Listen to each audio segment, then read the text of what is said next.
The coffee in Dr. Han Tawu's cup had gone cold hours ago. He didn't notice. His eyes were fixed on the strange readings from his quantum entanglement device. The machine took up most of his small lab at the Seoul Advanced Research Institute, humming softly in the late-night quiet. "This can't be right," he muttered, pushing his glasses back up his nose. The particles were showing connection patterns he had never seen before. According to everything he knew about physics, it shouldn't be possible. The fluorescent lights flickered overhead. At first, Taogu thought it was just another power problem from his experiments. Then his computer screen went dark, then his phone, then everything. When the power came back on 30 seconds later, every screen in his lab showed the same message. 18 trillion inhabitants of Earth.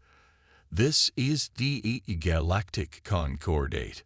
Your planet ETHA is BE in an IDNTFIE as a CLS5DEHH. Your species is BENT classified as 8POT in Chial38 to galactic peace. Prepare to receive our repair ideas and Tadawu blinked at his screen. He took off his glasses, cleaned them, and put them back on. The message was still there. His phone rang, making him jump. It was Kim Da-hee, the head of research security. "Are you seeing this?" she asked without greeting. "Yes," he said. "Is it real?" "Look out your window." Taiwu walked to the large window of his 10th floor lab. His eyes widened. Over Seoul's glittering skyline, massive ships hung in the night sky. They were smooth and silver, shaped like teardrops, and each one was bigger than the largest building in the city. Small lights danced across their surfaces like stars. "I'll be there in 5 minutes," Dahi said. "Don't leave your lab." While he waited, Tadawu did what any scientist would do. He kept taking readings. The alien ships were putting out some kind of energy field he had never seen before. But something about the pattern looked familiar. The lab door opened, and Dahi walked in. She was still wearing her formal military uniform, probably called in from some important meeting.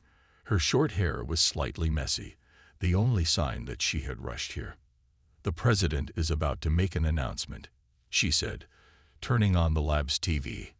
The president looked pale and tired as he confirmed what everyone could see. Aliens were real, and they were here. But his next words made Tawu's blood run cold.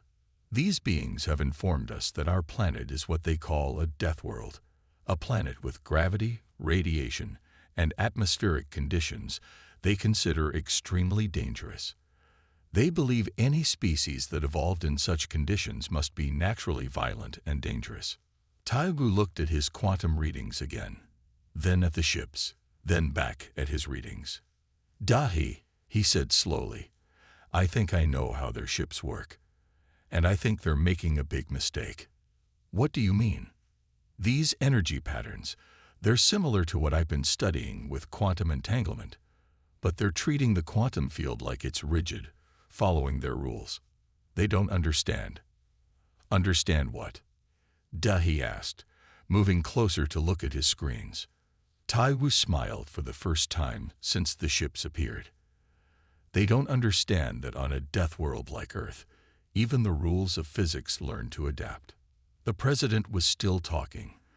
"They have given us 48 hours to surrender and accept their protection, or they will be forced to take action to neutralize the threat we pose." "Can you prove your theory?" Dahi asked, her military training kicking in, looking for any advantage. "Give me those 48 hours, Taiwu said, already typing rapidly on his keyboard. "I'll show them what a Deathworlder can really do." Outside, the alien ships continued to hover, their lights pulsing in perfect, predictable patterns. They had no idea that in a small lab in Seoul, a human scientist was about to turn their understanding of the universe upside down. Morning came to Seoul, but the sun seemed dimmer under the shadow of the alien ships. Taiwu hadn't slept. Empty coffee cups littered his desk as he worked, his fingers flying over the keyboard. Dahi walked in carrying fresh coffee and breakfast. Have you slept at all? No time, Tawu said, not looking away from his screens. Look at this. He pointed to a graph showing two wavy lines.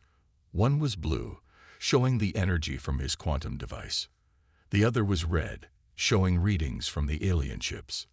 The patterns are almost the same, Dahi said, squinting at the screen. Exactly. Taiwu grabbed a marker and went to his whiteboard. Their ships use quantum fields for everything. Weapons, shields, engines, but they're treating quantum mechanics like simple math. Like 1 + 1 always equals 2, doesn't it?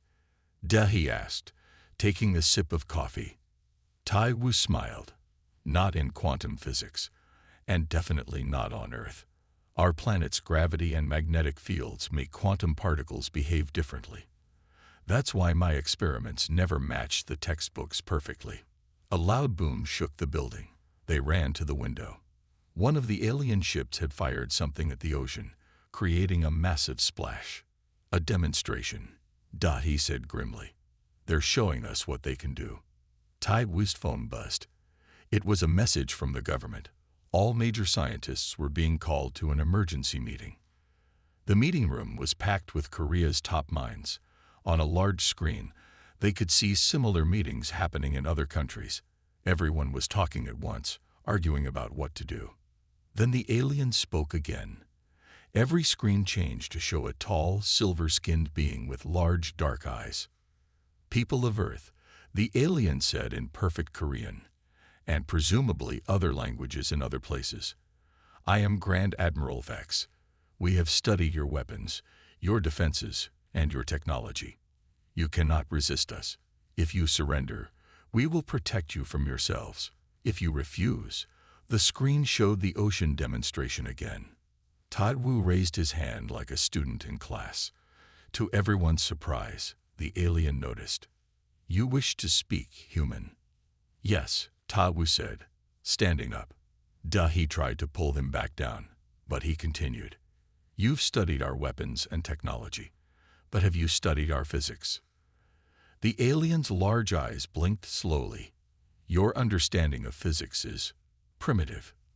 Then you won't mind if we run some experiments in the next 47 hours. Since we're so primitive, the alien made a sound that might have been a laugh. You may do as you wish with your remaining time. It will not change the outcome. The screens went dark. The room erupted in angry shouts at Taiwu. Are you crazy? You'll make them angry. We should just surrender. Dahi stood up beside him. Let him work, she said in a voice that made everyone quiet down. He has a plan. Back in the lab, Taiwu started connecting his quantum device to bigger power sources. What are you really planning? Dahi asked. They think Earth is dangerous because of our gravity, radiation, and magnetic fields. But those things didn't just make us strong. They changed how we think, how we see reality. He pointed to his quantum readings again. Their ships work perfectly in space. But down here, in Earth's quantum field, they're fighting against our physics every second. Can we use that? Maybe, but I need help. He showed her a list of names. These are the best quantum physicists and engineers in Korea. And this one, he pointed to Lee Sun-mi's name.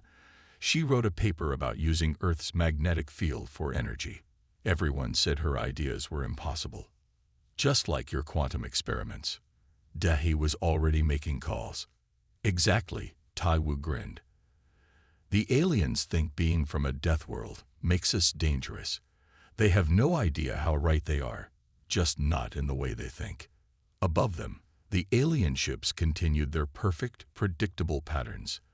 They didn't notice that the quantum field around Earth was starting to ripple in new ways, like a pond disturbed by the first drops of rain before a storm. Lee Sun-mi arrived at the lab carrying a heavy bag of equipment and a determined look on her face. Her long hair was tied back in a practical ponytail, and she wore a t-shirt with Einstein's famous equation printed on it. Your message said you're breaking physics, she said to Taiwu. I want in. Dahi watched as the two scientists quickly fell into rapid discussion, pointing at graphs and equations on the whiteboard. She understood enough to know they were talking about using Earth's magnetic field in ways that shouldn't be possible. In simple terms, she interrupted, "What are you two planning?" Sun Mi grabbed a marker. "Look, the aliens use quantum fields for everything. But they learned physics in space, where quantum fields are neat and tidy." She drew a straight line. "Their ships are built for this." Then she drew a wavy line crossing the straight one. "But Earth's magnetic field and gravity make quantum fields messy. They twist and turn in ways the aliens don't expect. Like trying to swim in rough water instead of a quiet pool," Taiwu added. A warning alarm blared through the building. Outside, one of the alien ships was moving lower, scanning the city with bright beams of light. "They're looking for something," Dahi said.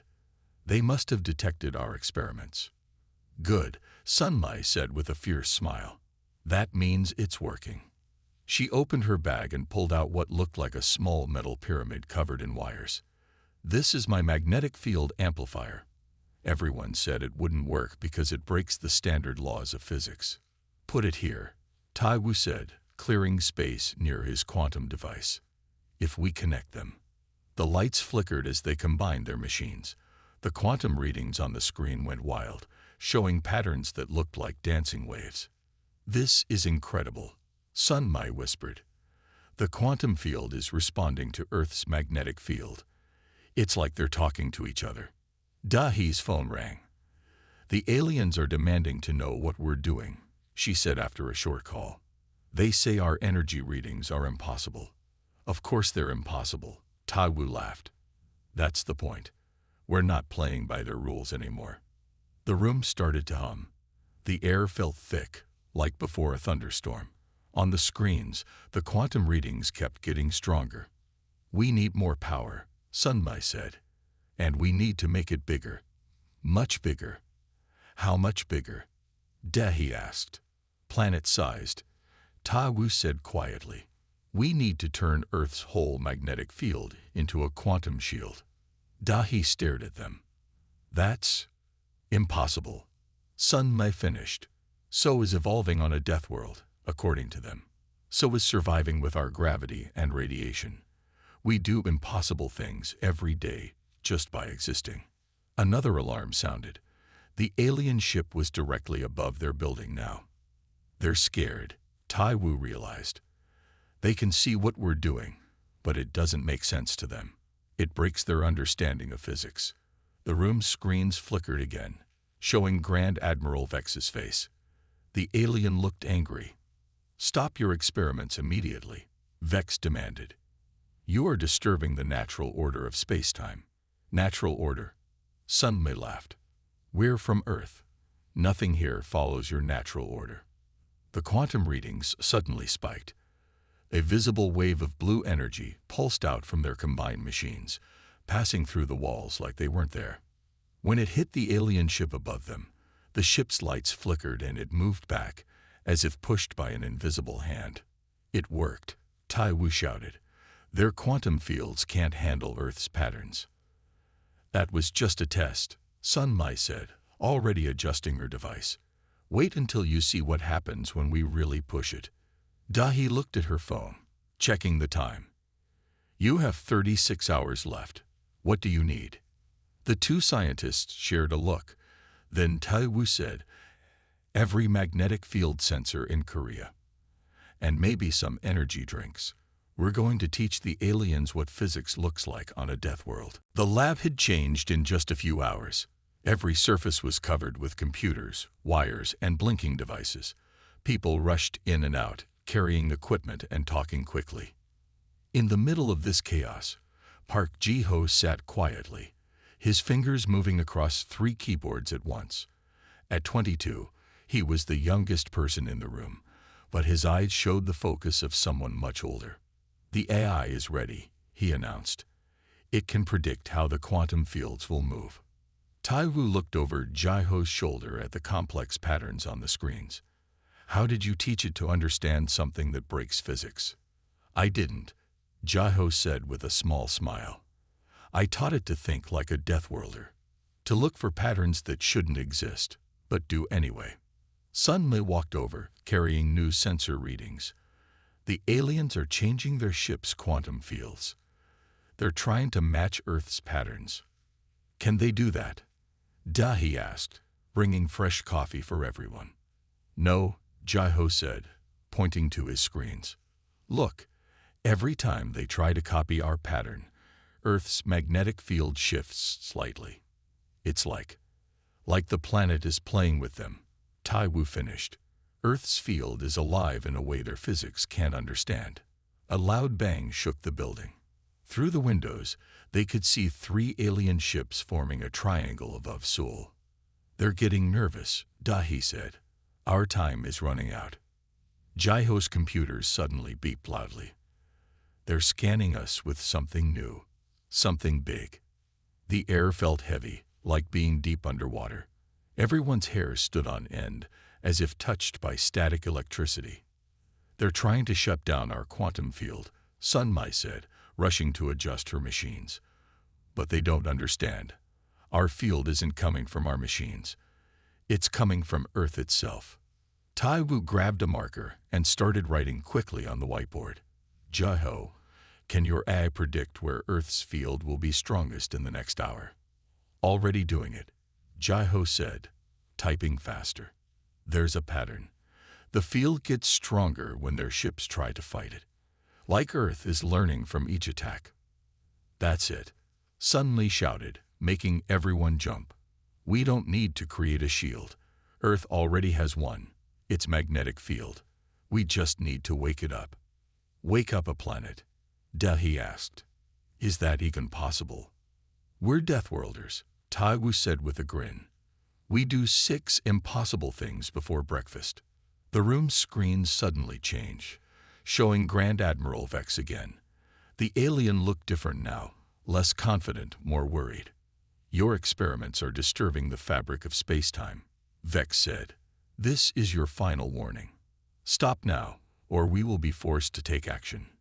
Jiho raised his hand, not looking away from his computers. Actually, you're the ones disturbing things. Earth's quantum field has been like this for billions of years. Your ships are the ones that don't fit. The alien's large eyes narrowed. You are children playing with forces you don't understand. No, Sunmai said, standing tall. We're Deathworlders. We grew up with these forces. They're part of us. The screens went dark. The 3 alien ships above Seoul started to glow with bright energy. They're charging weapons, Dahi reported, reading military updates on her phone.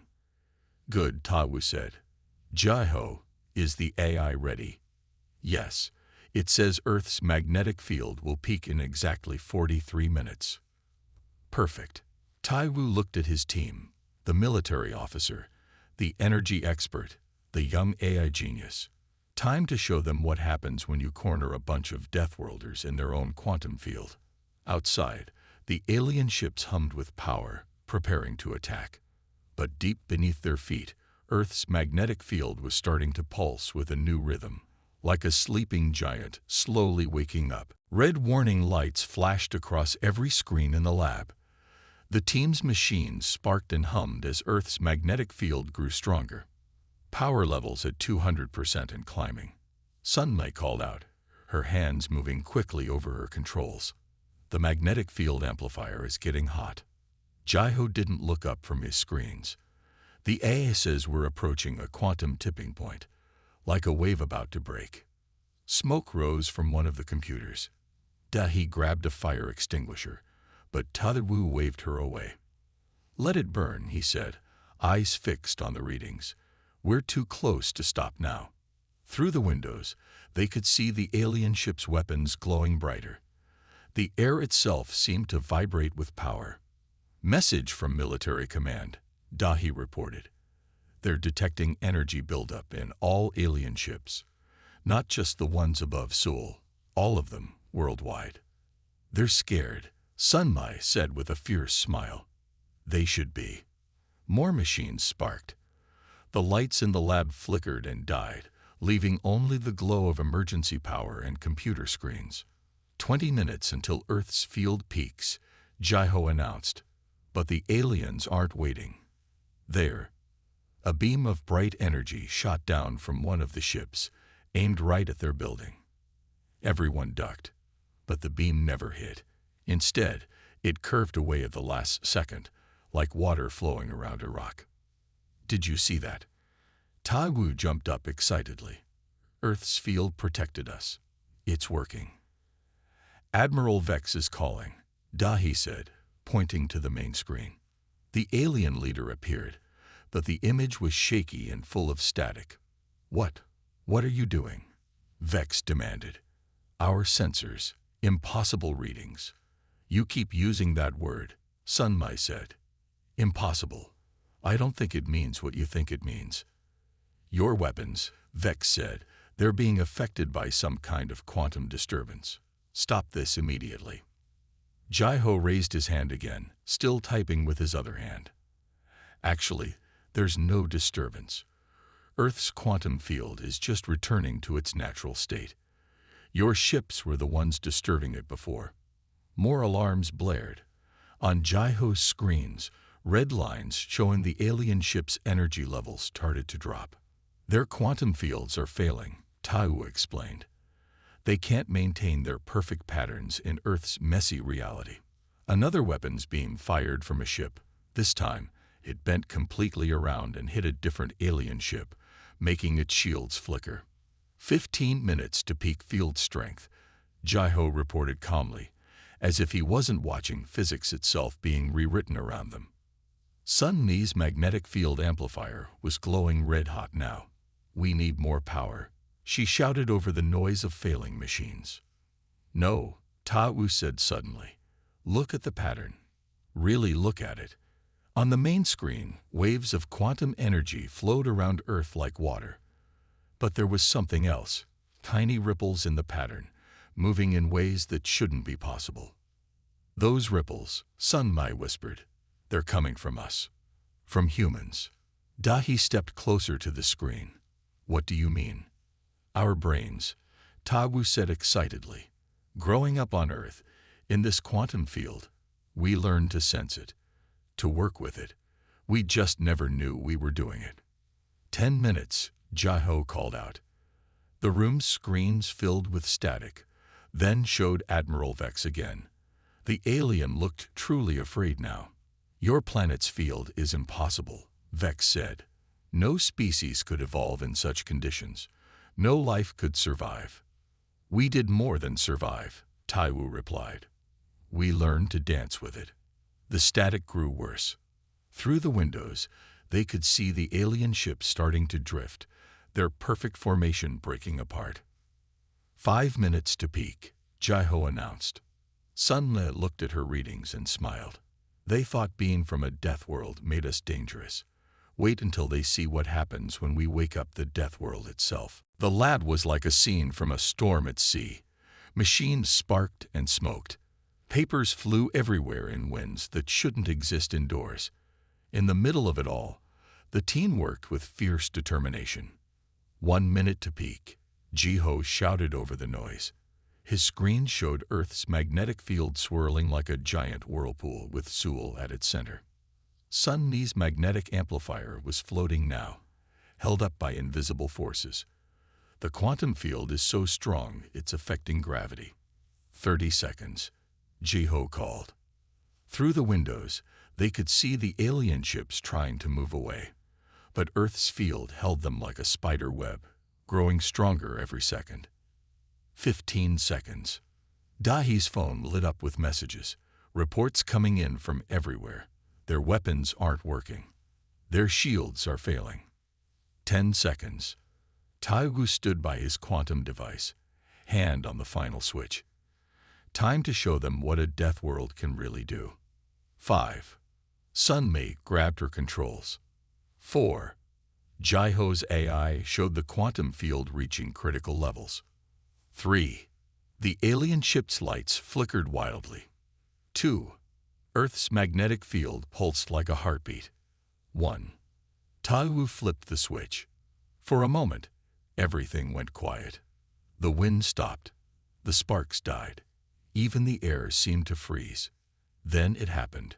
A wave of blue-white energy burst out from their machines, expanding like a bubble. But it didn't stop at the walls. It kept going, passing through everything, growing larger and larger. "It's beautiful," Sun Mai whispered. The wave reached the alien ships. Where it touched them, their perfect surfaces rippled like water. Their weapons disappeared. Their engines stuttered. "The quantum cascade is spreading," Jeho reported, watching his screens in amazement. "It's affecting everything in the solar system." Dahi pointed to the sky. "Look." The alien ships were changing. Their smooth surfaces became rough and organic-looking, like they were adapting to Earth's physics. "They're being rewritten," Taiwu said. "Their quantum fields are being forced to work like Earth's." The main screen came to life one last time. Admiral Vex appeared, but the alien looked different now. Their silver skin had patterns in it, like flowing water. What have you done?" Vex asked in a shaking voice. "We didn't do anything," Sun Mai said. "Earth did. We just woke it up." "But the physics, the rules." "Your rules," Taiwu corrected. "Not ours. Not Earth's. We evolved here, remember? In this quantum chaos you thought was so dangerous. We learned to swim in these waters before we learned to walk."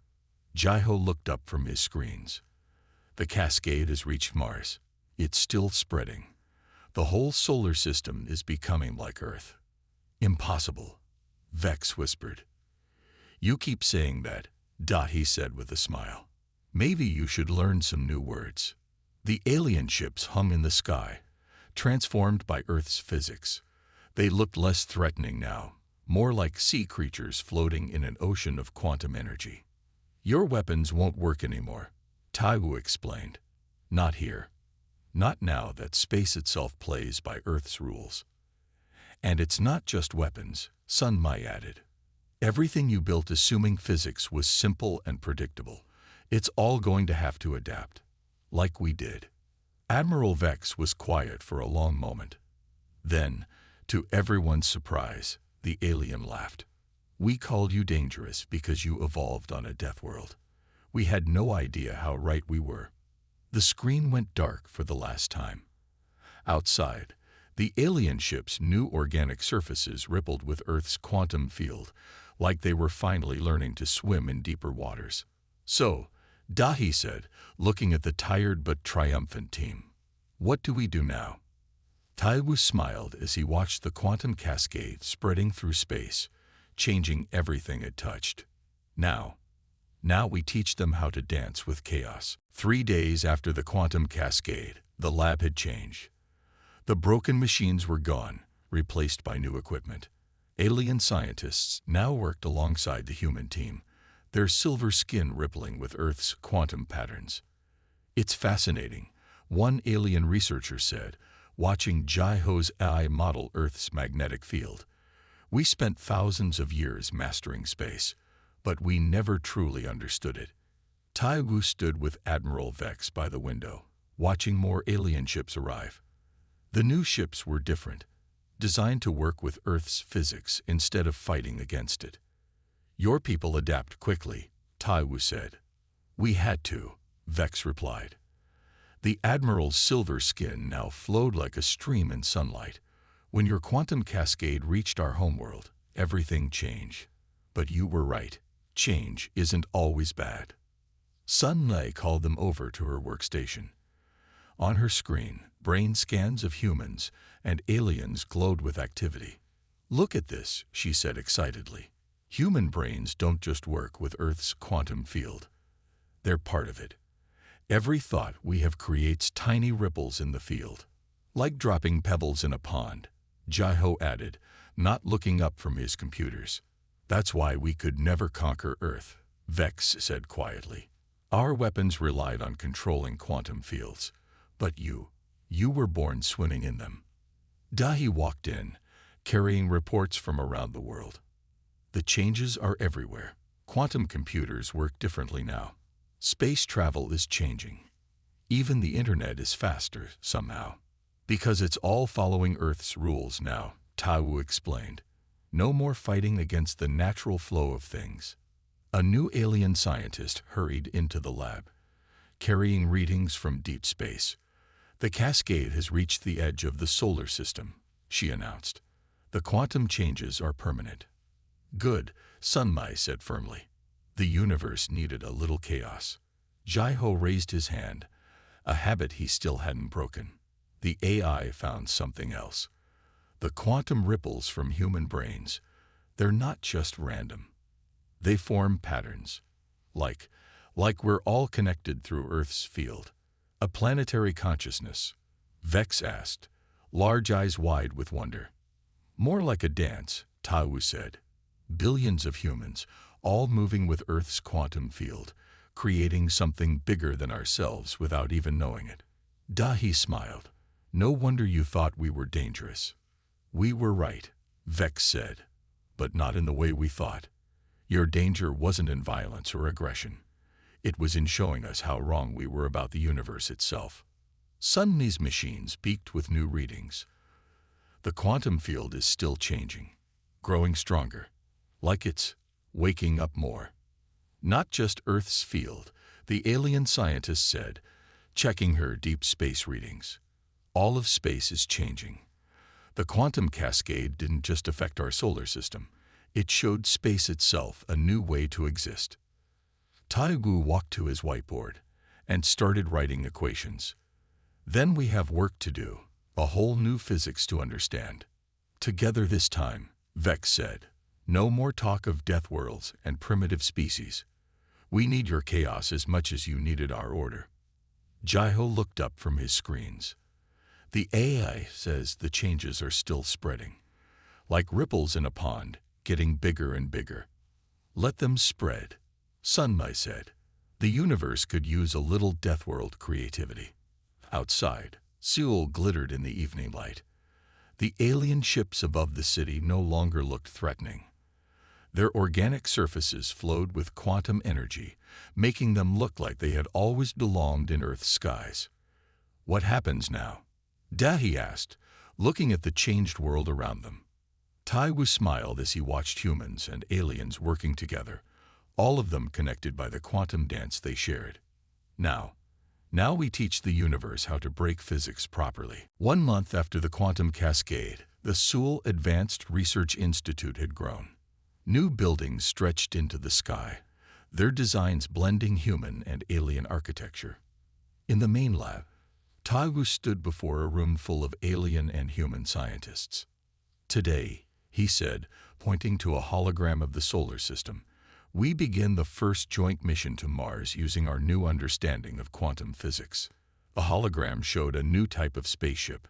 Its surface flowed like water, adapting to quantum currents the way a fish adapts to rivers. No more fighting against space itself, Sunmai added. She stood next to an alien engineer, their quantum fields creating tiny ripples where they intersected. We work with it now. Jaiho raised his hand out of habit, then put it down with a small smile. The AI has finished mapping Earth's quantum network. Every human brain creates patterns in it, like a giant computer made of thoughts.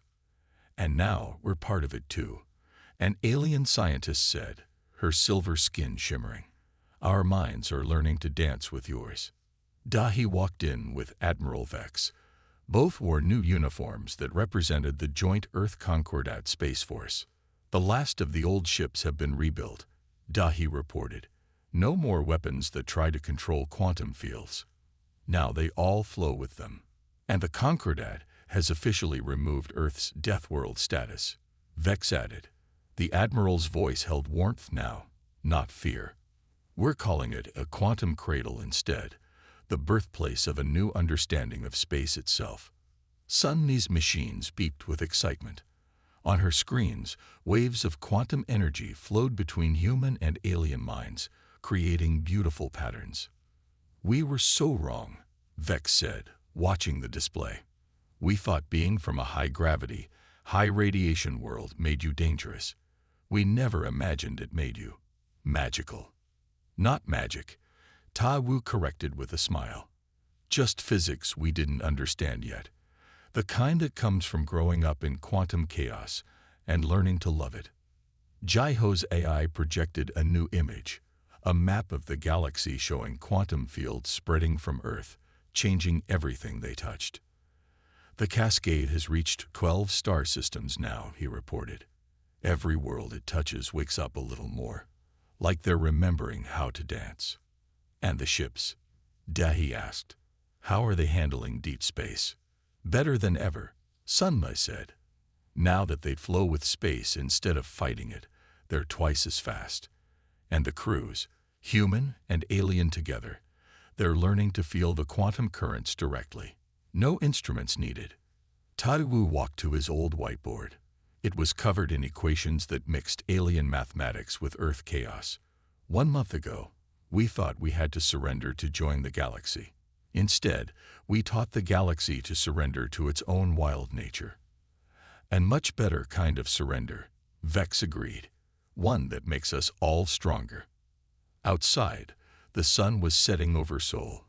The city lights mixed with the quantum glow of alien ships, creating a new kind of beauty. Human children played in parks while young aliens learned to feel Earth's magnetic field.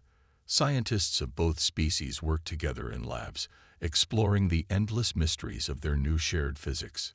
The Concordat wants to make Earth the center for quantum physics research, Dahi announced. They're calling it the Death World Academy. Sunmi laughed. I like it. Let everyone come here to learn how to break physics properly. And what about us? Jaiho asked, looking at the team that had changed the universe. Taiwu smiled as he watched human and alien quantum fields dance together in patterns that would have seemed impossible just a month ago. Us? We keep doing what Deathworlders do best, he said. We adapt. We change. We show the universe that the most beautiful physics isn't about control. It's about learning to dance with chaos. Above them, the quantum-changed ships flew through skies that rippled with possibility.